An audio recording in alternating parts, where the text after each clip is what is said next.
In the previous video, we gave out 5 tips, and while editing that video, I thought we need something to help count down those 5 tips. So I created this animation, and in today's video, I'm going to teach you exactly how I did that. The video will be a bit longer, so we will definitely put the chapters in the description so you can skip to exactly the region that you want. To start off, we're going to press X and delete the default cube. Then we're going to press Shift A and search for a cylinder. We're going to scale the cylinder down on the Z axis to something like 0.1, and then we're just going to press Tab to go into edit mode. Go to face select by tapping 3 or pressing this button over here, and then select the top face and just press I to inset it and just move it in by the slightest amount, and do the exact same thing with the bottom. Press I and just inset it by a very little amount. Once you're done with that, you can go ahead and add in a subdivision surface modifier and go ahead and increase the levels to something like 3 and set object to shade smooth. After that, you can press Shift D to duplicate it and then press Z, and it'll automatically snap to the Z axis, and just bring it down a little bit and then scale it up on everything but the Z. So press Shift Z and scale it up to twice its size. So press 2,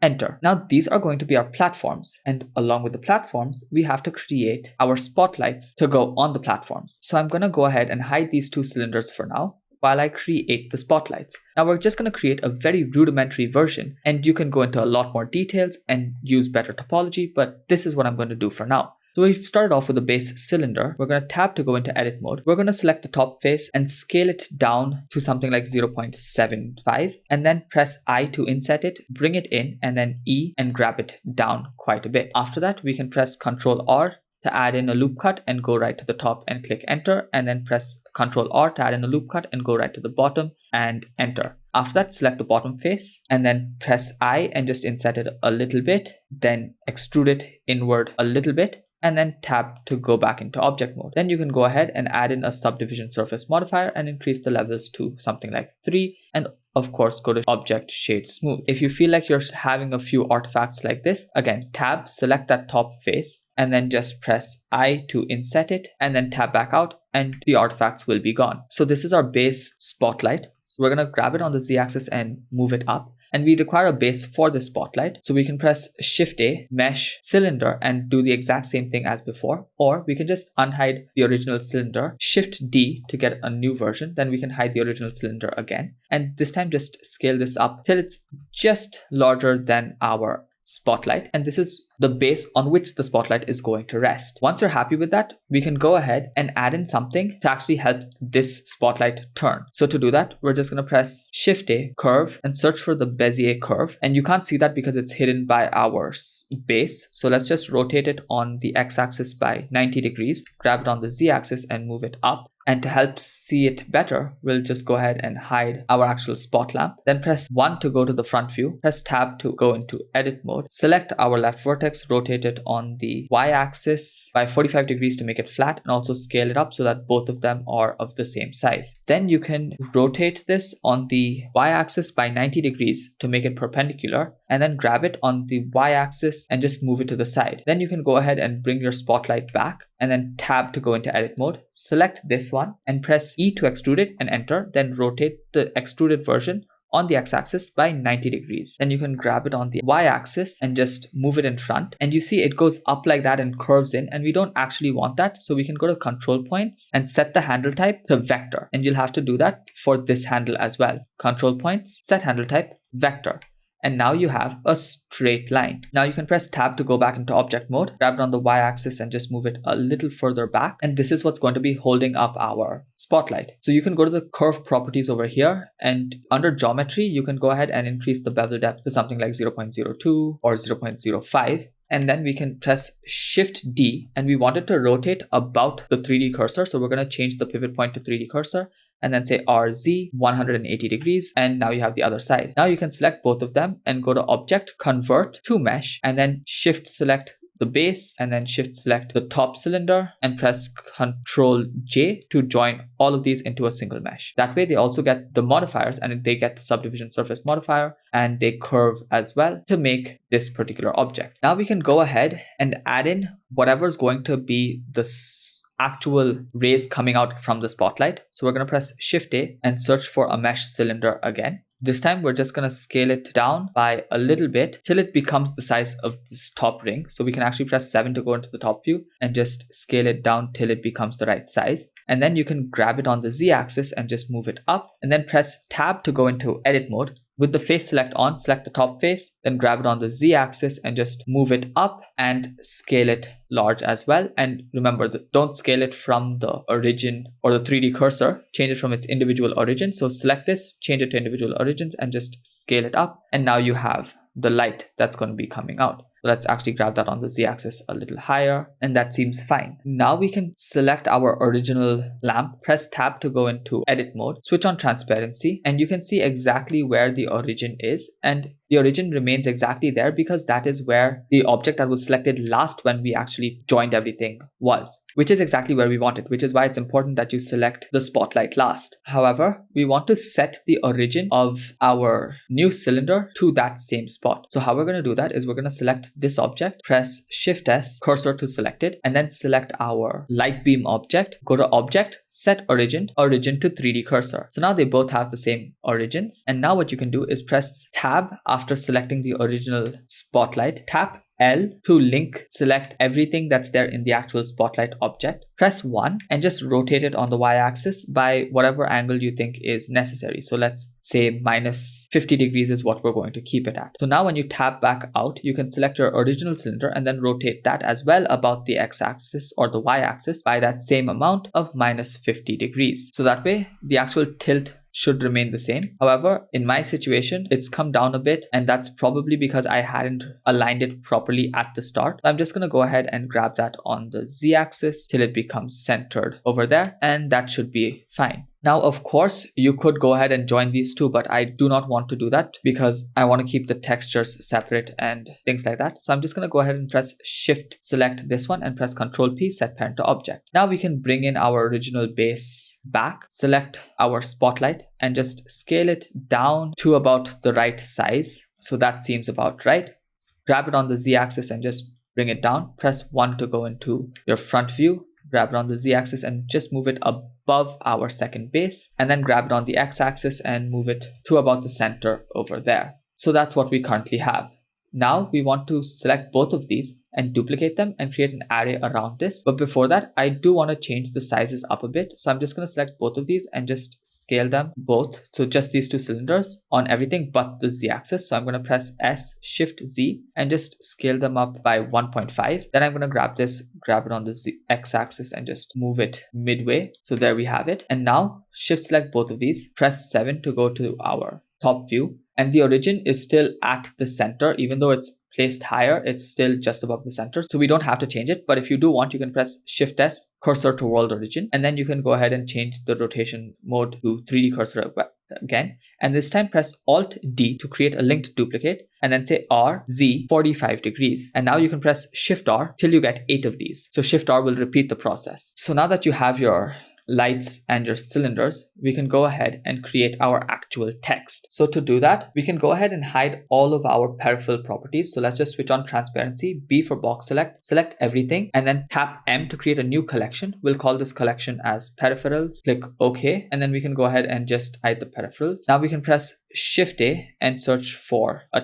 text and then rotate the text on the x-axis by 90 degrees. Press tab to go into edit mode, and then you can change your text to whatever you want. So right now I want the number 0, and then I'm going to go ahead and duplicate this to create all of the other variations as well. So now the first thing is I need to change its font and a few settings. So let's go to the object properties over here and then change the font down here by opening your folder and going to the Windows font folder and selecting whichever one you want.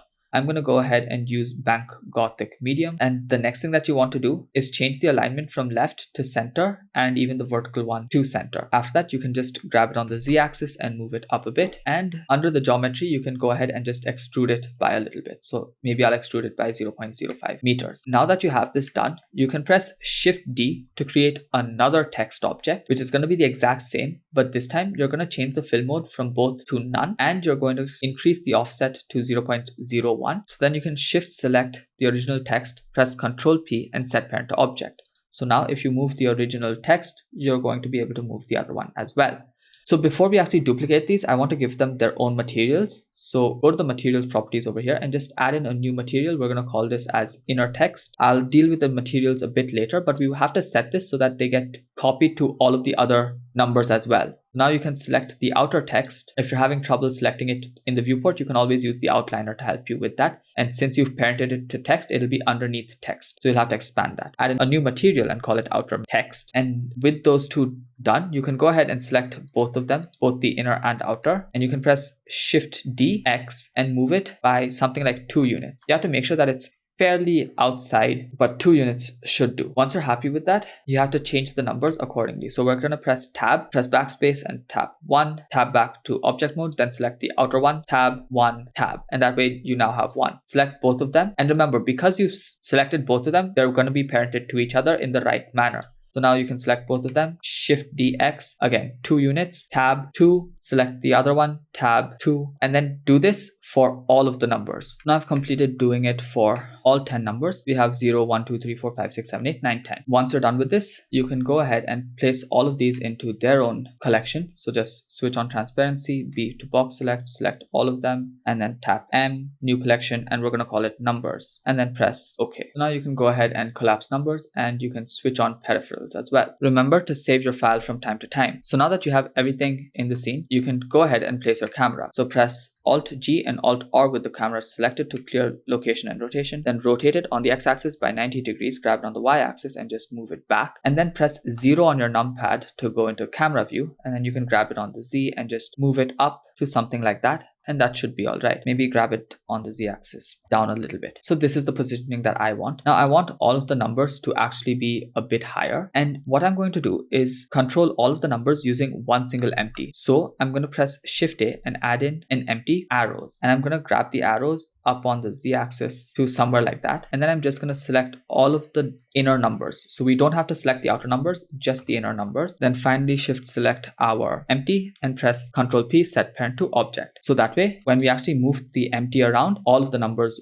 will move as well. And we're going to require that feature to actually do the animation. So let's grab it on the Z-axis and just move it up to about there. And I also think I'm going to scale all of these up. So just by scaling the empty, I can scale all of the numbers up as well. So I think that seems fine for now. Now we can actually start off with the texturing. So before we do that, we'll set all of our render defaults. So let's go to the render properties, switch on ambient occlusion, bloom, screen space reflections, and also select our camera, go to our camera properties, viewport display, passport out all the way to 1. And again, change our viewport display to rendered, and click and drag from the junction of these two windows to create a new window and change that to a shader editor. Now we'll first start off with the actual numbers, and then we'll deal with all of the peripherals. Let's go ahead and decheck our peripherals and then select our numbers and then start messing around with them. So the actual inner one, I wanted to have some sort of sci-fi texture. So I'm just going to search for a Voronoi texture, and I'm going to duplicate that with Shift D and connect the distance of the first one into the vector of the second one. I'm going to change that to Chebyshev, and I'm going to change the other one to Chebyshev as well.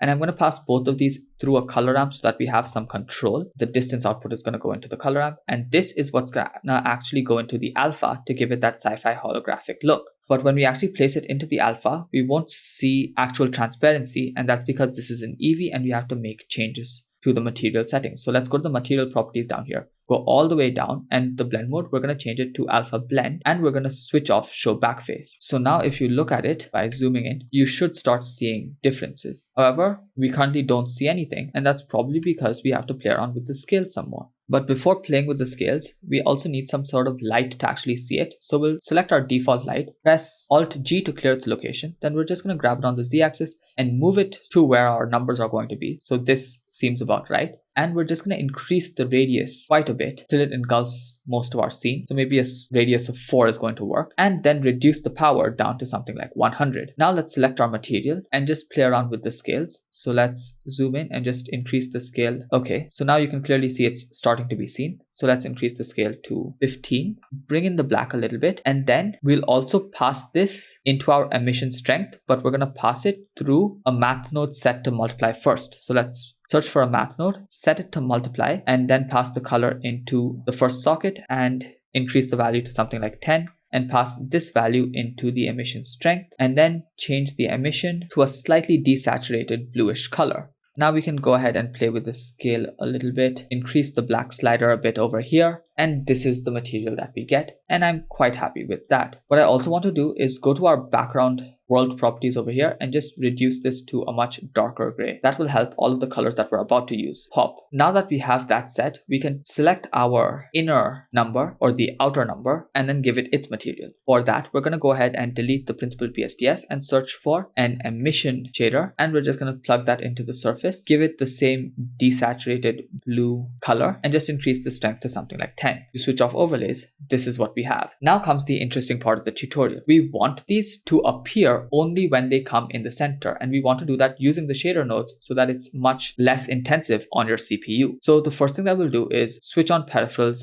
again so that we can see the location of everything, and we're going to add in 2 empties. So let's switch on our overlays as well and press Shift A, empty, and this time we'll use the plane axes. We'll grab down the x-axis to about there, G, Z, and then move it up, and then Shift DX and then move it to this side. So now we have 2 empties. Now this object should be seen only when it's between these 2 empties. So the main question is, how are we going to do that? The idea is that we can use the texture coordinates for this empty, and we can actually compare the X location with the location of this object. And if it is greater than, then we can actually allow it to be completely transparent. If the X location of this object is greater than the X location of our empty on the right, then it's going to be transparent. If it's lesser than, then it has to be visible. But similarly, it has to also be greater than this empty's X-axis location, otherwise it should go back to being transparent. So that's exactly what we're going to create. In our material properties, or in our material, we're going to go ahead and search for a mix shader, place that over here, and search for a transparent shader.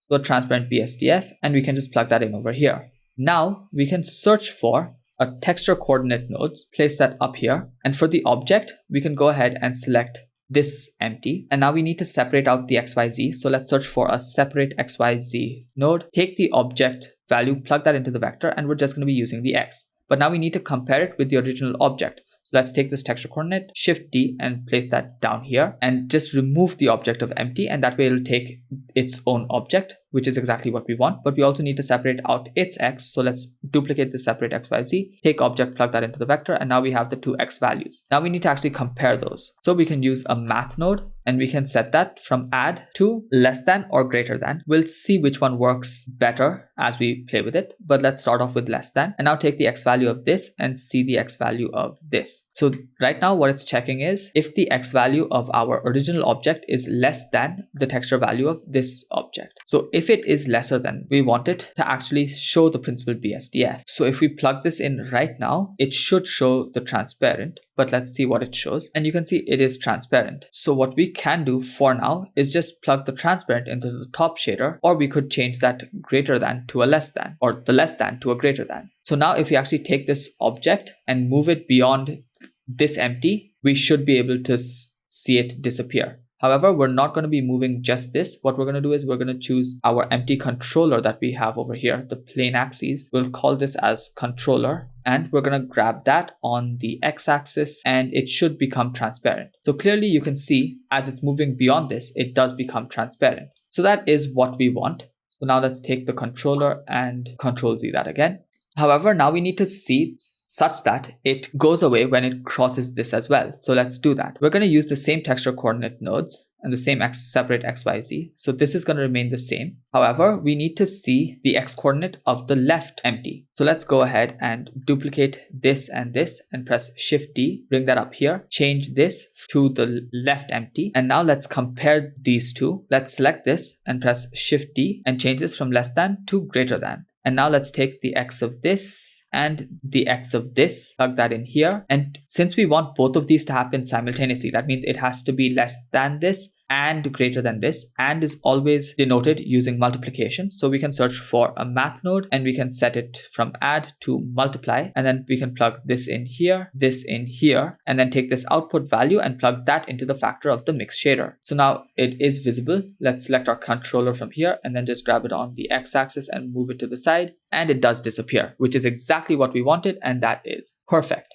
So you can even see that as the one enters, the texture also appears for it. So that is perfect. However, we don't want it to be a perfectly straight line because that would be fairly boring to see. So we need to add in some noise to this texture coordinate. So for that, we'll move this up and let's search for a noise texture, and we have to somehow add that into this particular object. So we can do that by simply adding a math node right here and adding in the noise in there. Now, we don't actually want this to happen only on one axis. We want control over all three axes, and that's why we're not going to use the normal math node. Instead, we're going to search for a vector math node, and we're going to plug the object in here and the color in there. Remember, the color also gives out three values, RGB or HSV, and now we have slightly more variation. But remember, when we actually add in noise, everything shifts by 0.25 units. So actually, if you use the controller and you grab it on the x-axis now, you can see it's moved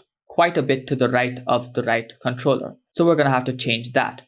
We can take a math node and we'll keep it as a vector math itself. So Shift D, plug that in here. And for the bottom vector, we're just going to say 0.5. And we're not going to add, we're going to subtract this 0.5. So now if you take the controller and you move it on the x-axis, the noise should be effective near the same position. But because there is noise, a bit towards the right is seen and a bit towards the left is seen. Now I want most of the noise to actually be towards the right itself. So I'm actually going to subtract a little bit more than 0.5. Let's actually subtract 1.25 and take a look at where it is. So let's grab it on the X, and that seems all right. However, I want to increase the scale of the noise texture. So I'm just going to scale it up, maybe 20, and that seems fairly cool. However, there was a problem with me just subtracting 1.25. Now it's going to disappear as well to the left itself. Now I don't want that. So we're going to have to go ahead, select it, and keep this at 0.5 itself. And instead, to get the effect stronger, we're going to search for a math node and we're going to set that to multiply, and we're just going to plug that in over here, and we're going to increase the strength to something like 2. Now if you take the controller, grab it on the x-axis and move it to the side, the effect is larger, but it's larger on the left side, and the scale of the noise is also a little too small. So let's go ahead and change the scale to 10 or 15, and I have to make sure that I'm multiplying it not on all the axes but on only the x-axis. So again, I'm going to have to remove the normal math node and search for a vector math node, change it from add to multiply, plug in the vector over here, keep the x and y at 1 itself, or the y and z at 1 itself. And for the x, we can type 2 and plug this vector in here. And this is the output that we currently have. So I'm going to multiply it by 1.5.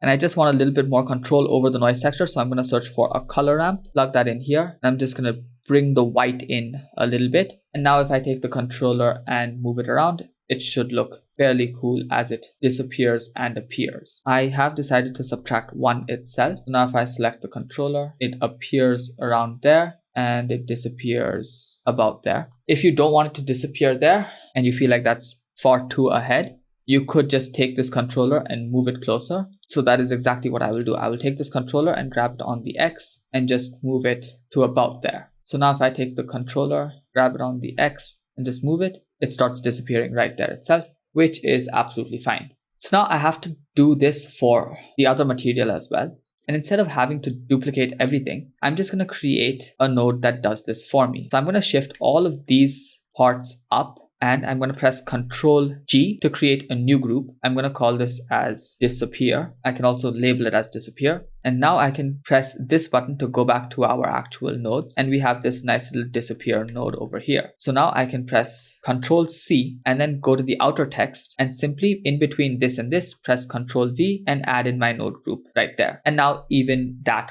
should work. However, the one thing that we have to do is go to the material properties and under the settings, change the blend mode to alpha blend and decheck show backface. So now if you actually switch off peripherals and select your controller and grab it on the X, you should be able to see how it slowly materializes in and it materializes out. So that is exactly what we can do. And it goes 1, and then the same thing happens for 2, 3, and so on and so forth. And that is essentially our animation. Now we can just go ahead and give materials for everything else before we do the animation. So let's select our base and just add in a backdrop for this. So let's press Shift A, mesh plane, scale it up, and then just grab it on the Z axis and move it down till it's just below our second base. Scale it up, not from the 3D cursor, but from the individual origins. And then press Tab to go into edit mode. Press 2 or select these edges to select the back edge. and then press E to extrude, and you can press Z to make sure that it's only on the Z axis.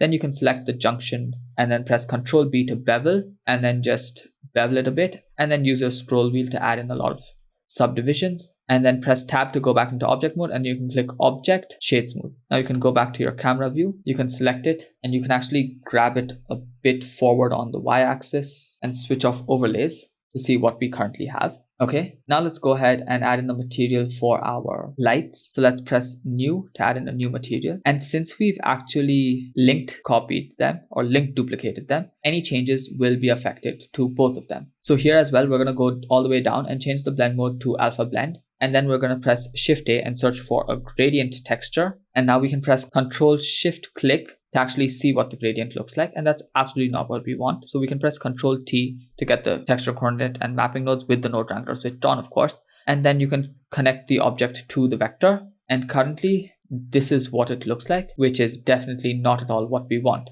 Also, I'm going to switch off show backface so that it doesn't do that weird thing. So the first thing that we have to do is rotate it about the Y by 90 degrees, and then we can just change the location on the X till we get something like that. And we want the bottom to be bright and the top to fade into black. So we're gonna have to rotate on the Y by -90 and not +90, and then bring it up on the X axis to something like that.